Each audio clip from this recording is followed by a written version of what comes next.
Well, let's do this. Sahal Abdi, Bobby Manning getting into this on Watch the Breakdown. And the big play that Nick Nurse was talking about out of game two. Final 30 seconds. Pascal Siakam's got the ball. This is his opportunity. They've been waiting for him to make the big play to steal a game from the Boston in this one. Didn't have the best game one. Improved to some degree in game two. And then here he's on the roll. He's getting to the basket here against Marcus Smart on the switch. And this is the game. This is the play that ultimately defined the game. And Toronto got a second chance off of it because Smart breaks up the play here. They go to a review. They say they stepped out of bounds on the steal. And Marcus Smart's so good in this one. On the switches, they're fine with him taking Siakam there. He did it in the post. He did it on the drive. And this play here, Nick Nurse hated it. He wanted a foul call here. I don't see it. It's tough on the angle I have right here. But I don't know. They got a second chance off of this anyway, I say. What do you see on this one? Yeah, I mean, it's arguable. As a Raptors fan, of course, Raptors fans are gonna say, "Hey, he was fouled," and I get it. I'd understand that view, but I'd also understand if you're a Celtics fan, you say, "Hey, like it's late in the game, that's not really gonna get called." If you've ever played basketball before and you're driving in, you have the two hands on the ball and you kind of get slapped, and your hand gets slapped first, and then it's the ball. I mean, like it's an iffy call for referees. It's an iffy call even in pickup basketball. So. But getting to Marcus Smart, I mean, wow, what a player. I mean, this guy is a guard who has a never say die attitude, a guy that when you're on the opposing team, you absolutely hate him because of the intensity and he can really dictate pace in a game. And Marcus Smart's the type of guy that he switches onto a guy like Siakam, who probably has 5-6 inches on him, and he loves it. I mean, he's unfazed. He loves it. You could see he kind of takes it as a challenge. And when Siakam drives in on him, you saw what happened. Marcus Smart timed it perfectly, got the little steal. He did step out of bounds, so Raptors did get another chance. But, I mean, what a series Marcus Smart has been having. We haven't really even talked about his shooting yet. His shooting has been completely out of it. I mean, the 76ers, I think I read a stat, he was 2 for 18 from three, which is obviously not Marcus Smart level.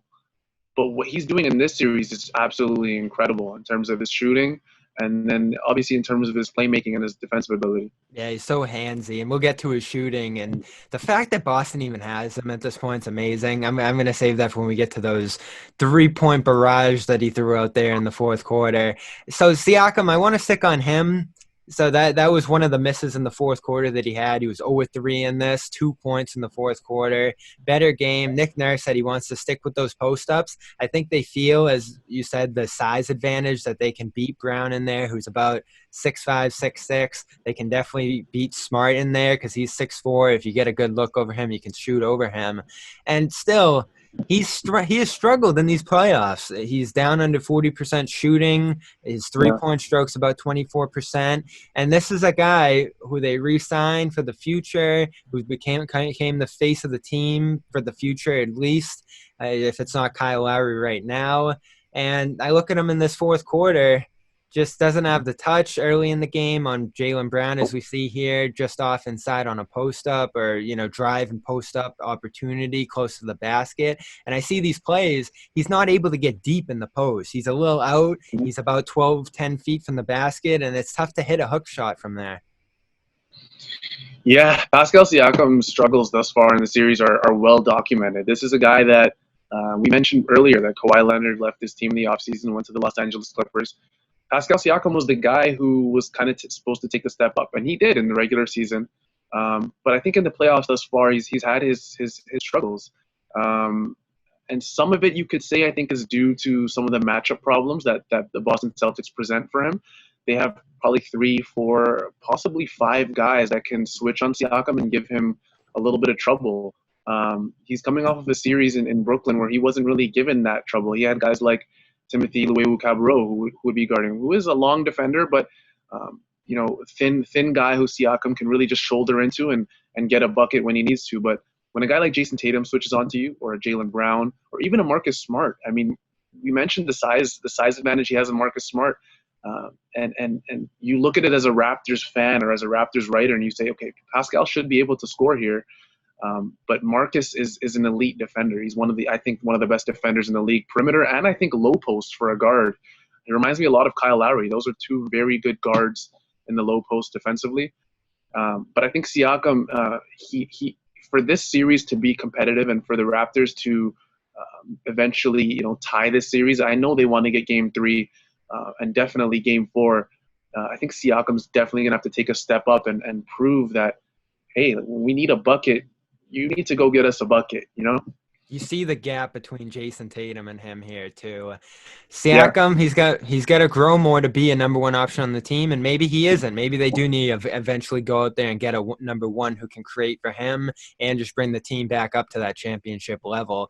Tatum, I mean, I saw 538 today, put the Celtics statistically as the best odds-on favorite to win the NBA Finals based on where they are, where others are.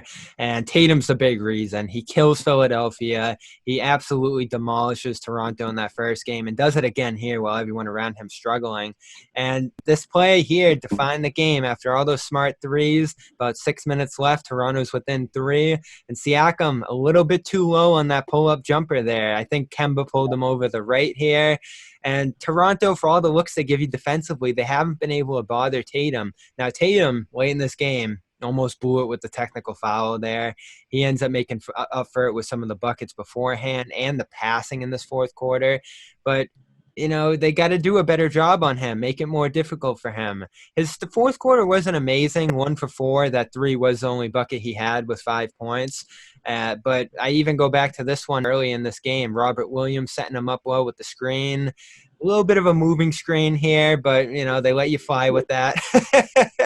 And Tatum's just free. Tatum's just free for jump ups while Marc Gasol and some of the other guys are sitting back. What do you do to contain him? It's so tough with a guy like Jayson Tatum. His offensive arsenal is massive. I mean, this is a guy that was practicing and doing a lot of training with the late Kobe Bryant. One of the guys who probably has the best offensive arsenal, you could argue, in the league's history. And you see a lot of that stuff in Jayson Tatum. I mean, his pull-up jumper is up there with some of the best in the league. And the thing that really kind of irks you as a Toronto Raptors defender with Jayson Tatum is that he's one of the very few guys in the NBA that you think you have him. And you think, okay, we did this. We defended the screen perfectly, and Jayson Tatum just rises over you on a mid-range jump shot, and you're like, "There's no way he's hitting this," and he hits it, and then he'll hit it again in the next possession. And Jason's one of those guys that you can really guard him perfectly, and there's sometimes just no way to really contain him. I think with the Raptors, they have been putting Kyle Lowry on him for the majority of the regular season, and then you see it obviously in the playoffs as well. And Jayson Tatum is kind of cross-matching with him as well, guarding Kyle Lowry on the other end. But I think it's going to come down to team defense. I think with a guy like Serge Ibaka, who Jayson Tatum, I feel, is really abusing on screens. Serge Ibaka has been his defensive focus, I think, hasn't really been there at the level that the Raptors have been wanting. I think Marc Gasol kind of struggled in Game 1. The whole team really struggled in Game 1, but Marc Gasol kind of came back defensively in Game 2. It was a lot of tough shots with Kemba Walker kind of driving into the paint, starting off the game 2 for 14. But Jayson Tatum is one of those very few guys that, I mean, I watch this guy and I'm in complete awe of his offensive game, complete awe. You see him evolving as a passer in this one too, and I think that's what frees him up too. He's a threat to throw that skip pass, and this is what set Marcus Smart up for that explosion at the beginning of the fourth. And this was probably the best Marcus Smart game I've ever seen. I've been covering his whole career in Boston, saw him in college at Oklahoma State. Like his emergence as an X factor who can become a star on any given night, like he did here. Fred VanVleet's on him to start this fourth. I heard even Zach Lowe talking about maybe hiding Gasol on him. And I said coming into the series, you're missing Hayward, who's reliable in the spot we saw Smart go off here. But Smart has nights where he can just go crazy from that same position. So I'm like, if Smart can increase his three-point shooting here, they won't feel that Hayward lost as much. I didn't expect 11 three-pointers through 2 games, but Tatum sets him up so well here. And what I find so interesting, the first one we're showing here, Grant Williams sets it up on an offensive rebound. Later, Grant kicks it to him from the corner. But on the second one, Smart sets the screen and kind of pops out to that right wing. and Toronto's defense is just sitting there and laying off him and saying, like, do we put extra attention? How do you put so much extra attention on this guy when there's all these other scorers out there? And that's the tough thing with Boston. I mean, especially with their addition of Kemba Walker, you can have a few possessions where you guard a guy like Jayson Tatum or Jaylen Brown to perfection, and then you have a guy like Kemba Walker who is probably one of the better fourth quarter players in this league. There's a reason people call him cardiac Kemba. I mean, he started the game off 2 for 14, and then he shot the lights out in the fourth quarter. He literally said, "Hey, you guys are going to follow me." And this is a guy who doesn't really have playoff experience. He was in Charlotte. I believe maybe they made the playoffs 1 year. Yep, against the Heat. Yeah, it was against the Heat. And so this is a guy that you're expecting, I mean, to not necessarily blow you out of the water in the playoffs, Kemba Walker. He doesn't have experience like even a guy like Jayson Tatum has. Jayson Tatum has been in the playoffs, I'm sure, every year he's been in the league. But it's the tough thing with Boston is there's so many options. And then it's like, okay, you have Jayson Tatum, you have Jaylen Brown, you have Kemba Walker, and then you have Marcus Smart just shooting out of his mind. You have role players like Robert Williams, contributing on offense and defense. You have a guy like Daniel Theus, who it's like, okay, we finally got everyone under control. Oh, Daniel Theus is in the corner, free, bang. It's like, Yeah, I mean, with the Raptors. This is what we're gonna see on all this tape too. Just everybody coming through on Boston's end, and Toronto's like, who can step up for us in this? Kemba was interesting. I'm glad you bring him up. He was my bonus guy for this episode, and I don't know what happened to him in game 2 here. He was so slow starting off. It was probably the worst half I've seen him play in a Celtics uniform this year. Starts 0-8, 2-14 eventually, and I'm showing this play too right before halftime where, like, he got whacked at the beginning and then he reacted late to it. Him and Rob are kind of juggling the ball back and forth, and it's a hesitation from Kemba that I haven't seen from him all postseason, all regular season.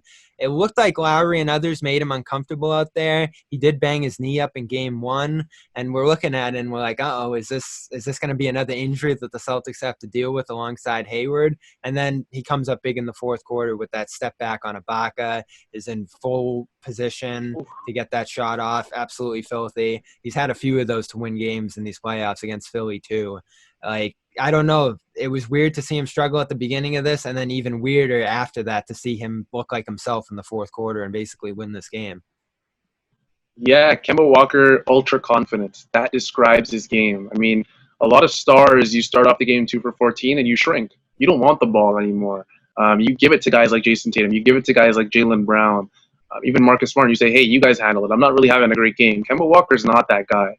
Kemba Walker was, that step back, it gave me University of Connecticut, flashbacks. Yeah, sends Ibaka flying. Like, I don't know who was on the other end of that one at UConn. Wanamaker, maybe? Yeah, I mean, goodness gracious. The Madison Square Garden, Kemba's been doing this for a long time. He's been doing it on big stages for a long time. I mean, obviously they're in the bubble. There's no fans. But Kemba Walker knows what's at stake here. He wants to beat Toronto. He wants more for his career. He's a guy that's been on a team that's underachieved for quite a while. I don't want to really say underachieved. That just really hasn't done well in Charlotte for quite a while. They didn't have the guys, exactly. So for Kemba, this is from the other side. You could say, as a Raptors writer, I'm really genuinely glad for Kemba that he gets to experience this type of success with Boston. Yeah, you didn't get that with Kyrie. We didn't get the good feelings from the other fan base around the league. Yeah, no. I've heard that from other teams, that this team's likable, that they actually do like seeing the Celtics team succeed, which hasn't always been the case from other fan bases. Want to run down these 4 guys quick before we finish this. Daniel Theis, you mentioned him. Incredible impact, hitting the 3 against Marc Gasol here on this one. Gasol, he plays that drop defense, so Theis is going to get that. I think he was 2 for 15 in the playoffs coming into this one from 3, but adds one in this game in the first half that helped. But I think the biggest impact he has on this series is stopping that Toronto fast break. You see him recover. He hits the 3-point line when he gets back. Then when the guards slip up and they reset themselves defensively, he can drop down and recover and block a shot like he did here. He has 4 blocks in this series. He makes it so hard on Gasol to where Gasol, this 2-time champion from last year, just looks incapable of playing here. So you've gone into Theis a bit, but can Marc Gasol, 9 fouls, just 13 points, only +6 in the series through game 2. Can he play here as much as he has? Yeah, that's a big storyline for Toronto. A lot of people are wondering, hey, is Marc Gasol the guy for the series? I mean, earlier before the series began, Raptors fans were kind of looking at Boston, thinking who was going to be the unplayable guy. Enes Kanter really hasn't gotten a chance, Yeah. versus Toronto. And then you look at Toronto, and it's like Marc Gasol looks a step slow. He just looks like he's not rotating, like he used to. He's not really hitting shots either. The size advantage isn't really helping him for Marc Gasol. He doesn't. His low post up game has really eroded over the years. But with all that being said, I do not think Marc Gasol is unplayable. Just for what he does, offensively, his IQ is off the charts. He can keep the ball moving, and I think with a defense as good as Boston's, Boston has a very specific trait that I think the Raptors share defensively, where they can kind of double team, and defensively at least they can find that open man before the offense can find him, and I think the Raptors and Celtics do that really well, where there's a guy open and Boston knows who that guy is, or Toronto on the other side knows who that guy is, and they'll find him before that, so they can kind of double team and they can play 4-on-5 for a second, and then by the time you're swinging the ball around, you have Diaz flying at you or Jaylen Brown flying at you for a contested jump shot. So I think for Marc Gasol's case, they need him for those type of reasons. Defensively, you just hope he can pick it up a little more. Game 2, we saw more of the Marc Gasol that we were used to. I think defending the paint a lot better. Jaylen Brown was hitting some tough shots in there, even Jayson Tatum at times. But I think Marc Gasol is definitely playable. I don't think it's time to kind of bench him. But with that being said, I do want to see a lot more Chris Boucher for Toronto. Yep, not much of him. Another guy we haven't seen much of, 58% in that first round from 3, Fred VanVleet, the upcoming free agent, got his family on the sideline, not helping much. I don't know where he's went in the series. He's taken deeper shots, especially that last one to try to tie the game. A few steps behind the line in transition, Tatum in front of him. This one here that we're showing, beginning of the first quarter, beginning of another rough game from 3 of 12 in this one. Siakam hits him clean out here. Tatum closes out in the end, and it's not close. It's off the back rim there. And he hasn't been close all series. I don't know. Is it just all that length for Boston that's throwing him off? Yeah, with Fred, I mean, even going back to the last playoff run they had last season, Fred's just not a second-round guy. Like the Philadelphia 76ers, he shot, terribly. And then obviously with Boston now, he's not really doing as well. He's not really carrying the momentum he had in that Brooklyn series. Overall, for the playoffs, you can look at Fred and you could say he's done a pretty good job for Toronto, because obviously you're taking the Brooklyn series into account. But against Boston, they need guys like Fred to really step up. They need guys like Pascal Siakam to step up. Kyle Lowry can only do so much. He is an all-star, but he also is 33 years old, and he's a guy that's going to have his off days and his on days in the playoffs. So for Fred, most Raptors fans were kind of hoping that his child or his children actually being there would kind of help out, give him that little extra voodoo, that we were used to from the last playoffs. But I think with Fred, he struggled a lot, and a lot of that has to, again, to do with Boston. I think Brad Stevens has done a good job trying to contain him. But yeah, I'll leave it at that. Robert Williams, we got to hit on him. It took us this long. Wow, that putback. Unbelievable. It looked like he was almost at the free throw line jumping in on that one. Hurt himself there too. He was in and out through that first half, but that first quarter is where he gave him the massive boost. I think Boston was on the verge of going down by double digits in that first quarter. He comes in quick, about 6 minutes in for Tice, and gives him a new look. Doris Burke loves him. He's 10 for 10 in the series. I think Tice, we gave Tice his justice here, because I think Tice is still the better option of the two. But Rob's the more explosive one. He's the more fun one to watch. You look at his numbers too. Plus 36 per 100 when he did play this year in the regular season, plus 25 in the playoffs. He's always a slight plus when you see him out there in terms of the game plus minus, plus 6 in the series. And he's got the jump shot that he flashed. Like he's in open on all his cuts. He makes mistakes too, which the Celtics He people does. don't key in on that stuff as much. He had a bad turnover trying to throw it across the court. His positioning isn't always there, especially in transition. But Robert Williams, he gives you bench scoring. You think of him as a defender, shot blocker, all that stuff, but he scores a lot of points in a short amount of time too when he gets out there, and he's efficient. It doesn't get much more efficient than 10 for 10. My question to you, why is he always open? He's always open. Oh man! So again, going into the series, you look at Boston as a team and you say, okay, top 5 talent, starters. This is probably one of the better teams in the league. Kemba Walker. You just look at the top talent. I'm talking Marcus Smart, Jayson Tatum, Jaylen Brown. Their star power is there. For the Raptors and their fans, they weren't really sure. Okay, who's going to be that guy that Boston kind of relies on? Who's going to be that guy? Is it going to be Wanamaker? Is it going to be Robert Williams? Who's it going to be? And I think Robert Williams has kind of played his role almost to perfection. He's not really forcing things. A lot of times you see with young players that when they do really well in a playoff setting, they want the ball back and they want. Robert Williams is like, okay, you guys can handle the scoring. I'll take what I can take. I'll take the scoring that I can take. I'll play, this very good defense in our system. Robert Williams has been a guy that, I mean, I'm shocked. I've never really watched this guy play. He's an athletic big, He and hasn't been he's the healthy a type of guy. lot. Yeah, First 2 years, he's he's the always type of hurt. guy for Toronto. It's like, okay, like, what do we do now? Because if a guy like Robert Williams is doing really well, what exactly do we do? The Raptors have played a very good game too, and they still lost that game. Robert Williams is 10 for 10 in the series. You back up, you take a step back, and you say, okay, what exactly can we do if Marc Gasol can't really guard this guy? If Marc Gasol looks like he's in quicksand when Robert Williams is coming off a screen and roll, Yeah. what can they do? And Robert just has to keep taking what the Raptors are giving him. Yeah, and it's tough. You can't follow a guy in midair when he's flying over your head, so that's not an option either. Even though he's not the greatest free throw shooter, like when he slips off the screen, it feels like he's already in midair flying to the basket, and he can catch anything up there. It's a new dynamic, like you say, of the Celtics team because they didn't have him for much of this year. Didn't look great early in the bubble, and then out of nowhere, he's the top bench scorer. He was the leading scorer in the game through the first quarter. So just an unbelievable ascension to being pretty much their sixth man now that Hayward's gone, and a deadly one at that in this series with Cantor unable to play here. Let's get to Ibaka. They need more of him. They do. He's been awesome. He's always killed the Celtics.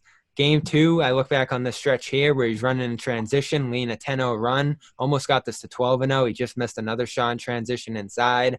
We speak of Robert Williams. Robert doesn't want to guard him at the three-point line, so he just shoots right over his head.